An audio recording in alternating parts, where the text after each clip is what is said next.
Hi everyone, Mattie here. Hope you're doing well. In today's listening corner, we're going to be taking a deeper dive into one of the really great pieces of chamber music repertoire, Shostakovich's 8th String Quartet in C minor.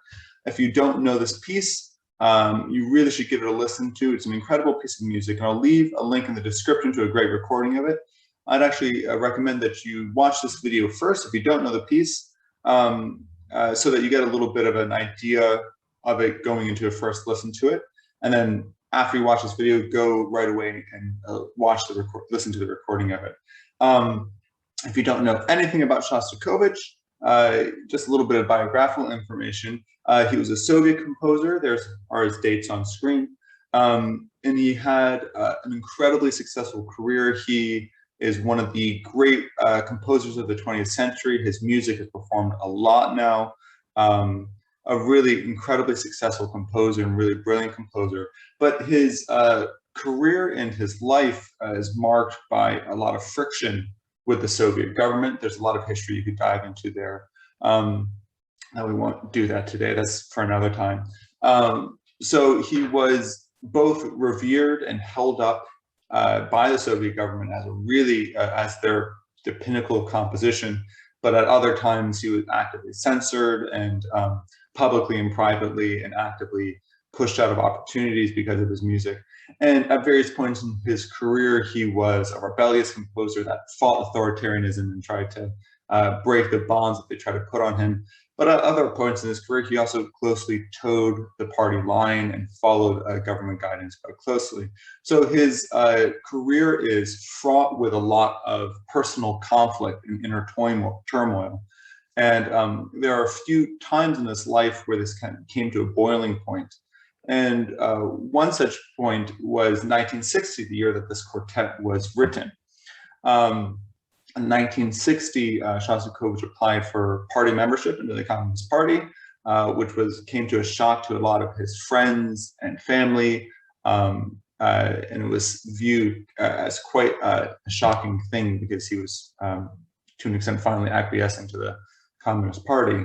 Obviously, it was deeply distressing to Shostakovich because this decision led to an emotional breakdown and really kind of a very low point in his life.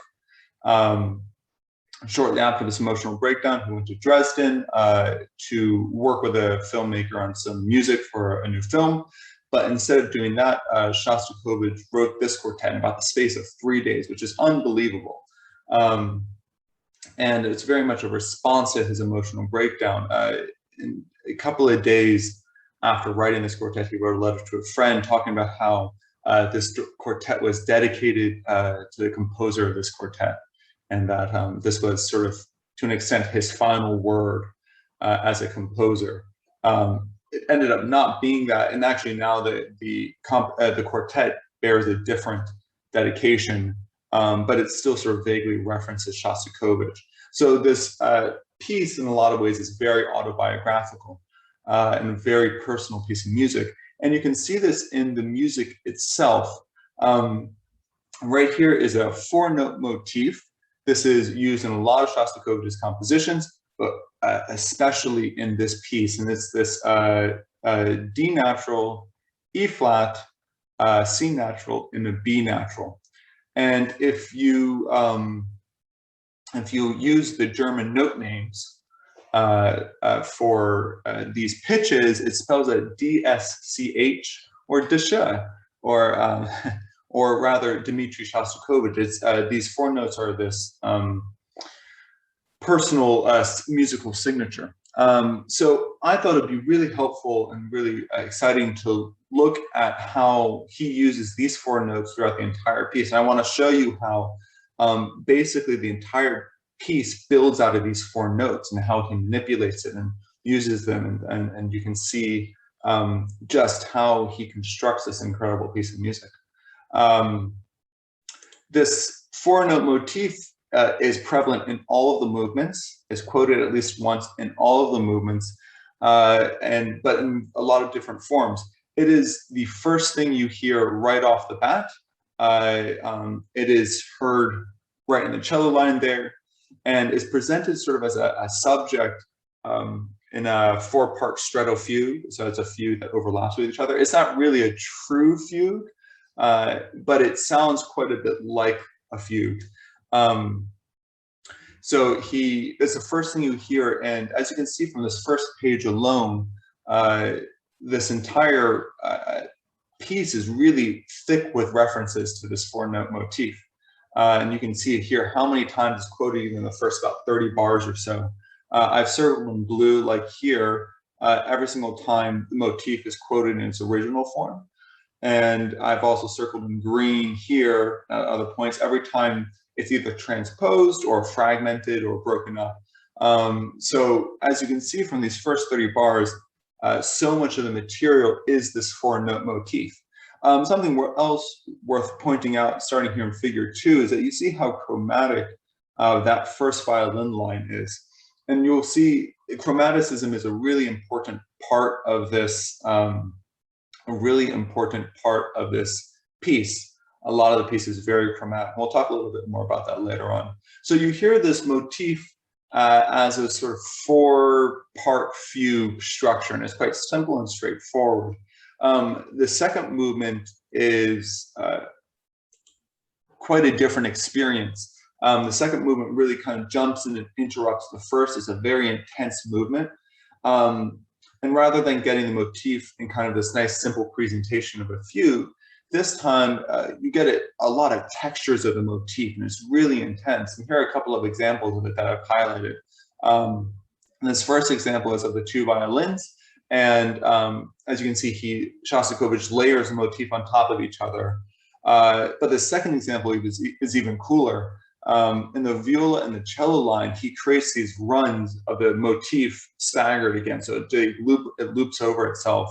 And then he creates, I think it's sort of the first real derivation of this 4-note motif here in the 2 violin parts and octaves, where it's quite a different character. As you can see, it's fortissimo, it's intense. And then he develops the theme and jumps up to that high F.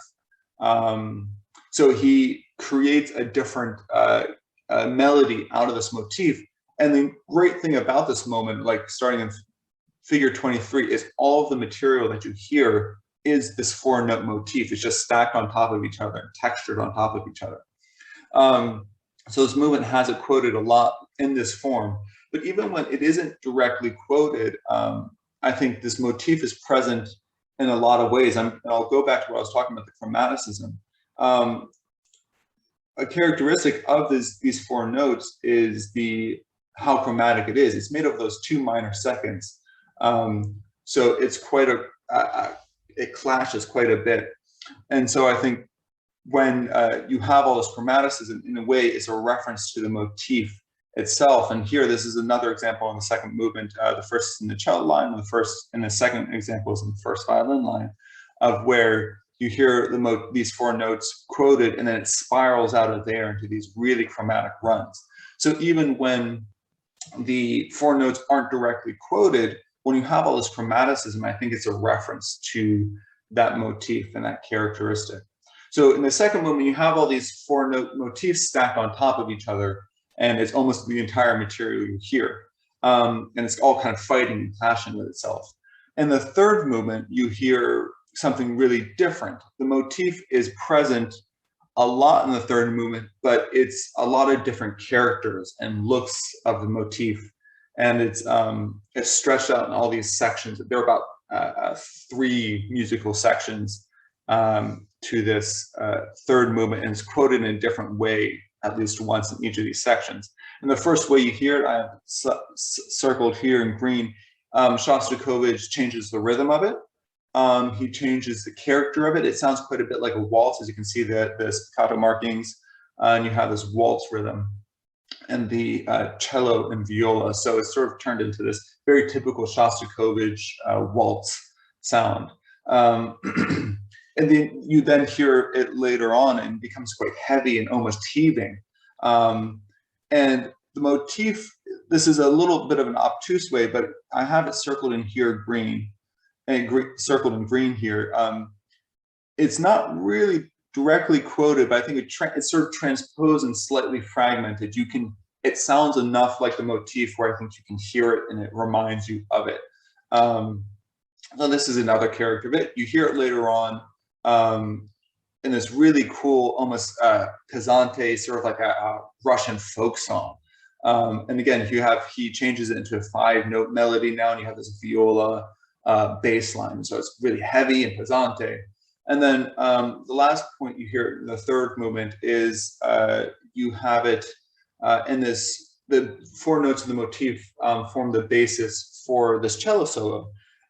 This really beautiful cello solo, and again, you hear sort of the references to this motif. You have these kind of very mysterious chromatic violin lines underneath it. So you get all these different characteristics of this motif and all these different faces and these musical attitudes in the third movement. In the fourth movement, there's a really distinct shift that happens in the piece. So there are actually a couple of distinct shifts that happen in the piece. The first is that our main 4-note motif, this musical signature, is only quoted twice in the entire piece. And one of the times you hear it is about midway through the movement. It's not in its original form, it's transposed. And then you don't hear it again until the very end. Instead, the main musical material for the fourth movement is a quote here of Shostakovich's Cello Concerto. If you know the opening was Cello Concerto, this will be very familiar to you. You actually hear this quote in the third movement, and it's sort of done almost offhand to an extent, and it's presented quite simply in its original form. But in the fourth movement, it actually becomes the primary material of the movement, I think, and or the dominant material of the fourth movement. And he's changed it a little bit. He's made the notes longer. He kind of has this really intense crescendo to this fortissimo, and that dun dun dun is repeated, and it's really forceful and intense. So it goes from the sort of innocent thing in the third movement, almost, or passing thing, innocuous thing, to in the fourth movement it becomes in your face and aggressive. So that's the first change that happens, that we hear this more than we hear our typical four-note motif. And the second thing I think that happens is that there's a shift from all that chromaticism that I've been talking about in the previous movements, where you have a lot of chromatic movement that I think is a reference to those 4 notes. And instead, much of the movement that happens becomes diatonic, as in it's moving around specific scales and not the chromatic scale. There's still chromatic movement, but if you see here in this first violin line, much of the violin's movement is moving around C sharp minor, rather than we'd seen in previous passages. If you think back to the first movement in that figure 2, I'll show you, I'll just go back to it and show you what I mean. Here we go. That you have something kind of similar to an extent, and it's all moving around chromaticism. It's all really chromatic movement. Instead, this time, it's all very diatonic. It's moving around a specific key. Same goes for this cello solo here. And this is actually, interestingly, the only explicitly major part of this piece. The cello is moving around C sharp major. And again, there is still chromatic movement. It is not, he hasn't done away with chromaticism, but there's been a tonal shift, and the tonal shift is to diatonic movement. So these are really 2 key differences, and I'll talk a little bit more why I think these are so important. The last movement, the fifth movement, starts very similarly to the first movement, and it's a kind of a requotation of the first movement, except there have been a couple of really important changes. The first is that you can see is that it's been drawn out a little bit more. The entrances are staggered a little bit more. You know, the viola doesn't enter until a couple of bars after, after a couple of bars. So as a result, the chord, the motif resolves up to that C minor, the key of the entire quartet, for a lot longer. It sits on this kind of feeling of resolution for longer. And he's also introduced a sort of counter subject. He's expanded what he had in the first movement, but now there's this sort of quite a mournful counter subject. And so you get a lot of references to that first movement that has now come to this point. It's changed a little bit. And interestingly, the very last thing or almost the last thing you hear in the piece is the opening of the first movement, note for note the same, except that now he's removed a lot of the expressive markings here, and he's made it consordino, it's muted now. So it's now pianissimo, it's a little espressive here, and there's a couple of crescendos, but it's also muted, whereas if you go back to the first movement, it's a little bit louder. And there's some movement of a little bit more expressive markings there, whereas here it's just a lot more sedate. And then the piece kind of dies out. Literally, morendo means die. Right here in the last word, that's the last instruction you get. So as you can see from this very shallow look through this piece, this four-note motif is shifted and it changes a lot and it's quoted a lot, and it's basically everything builds out of this four notes and it's a reference to these four notes. And I think that's really interesting musically. I think it's a brilliant piece of music if you listen to it and you can kind of hear these four notes being woven around.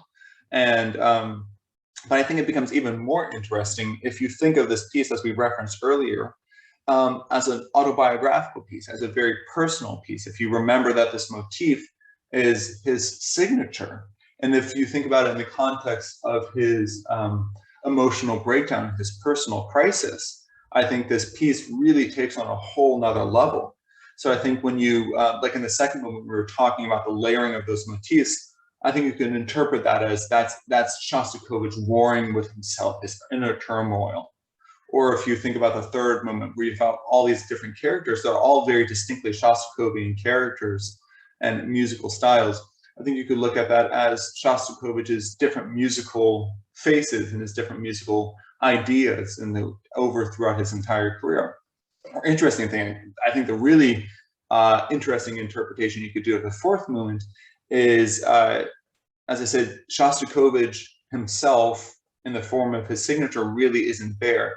And instead, it's this sort of outside force, this piece from outside of, this quote from outside this piece that becomes really menacing, and it changes the entire feel of the piece. And instead, Shostakovich's character takes a backseat. I know people have interpreted this as him representing censorship, or him showing his fear of outside forces. But there's a lot that I think you can explore with this piece from autobiographical thing. However, I think it is worth noting that this is an incredible piece of music, and it's incredibly effective, even if you don't know the biographical details, or even if you don't know about the development of these four notes. I think what makes this such an effective piece is that it is such an intense piece of music that you can understand and appreciate even if you know nothing about it. I think that's why it's a brilliant piece of music. So I hope you enjoyed that really brief look at Shostakovich's 8-string quartet. Go right away and listen to a recording of it. Even if you know the piece, go listen to a recording of it. It's really an incredible piece of music. Make sure to subscribe for more content. We're going to be doing hopefully more talks like this. So if you enjoyed this, make sure to subscribe. And let us know in the comments what you think of this piece. What do you, when you listen to it, what do you hear? And we look forward to seeing all your great comments. Thanks very much. Bye.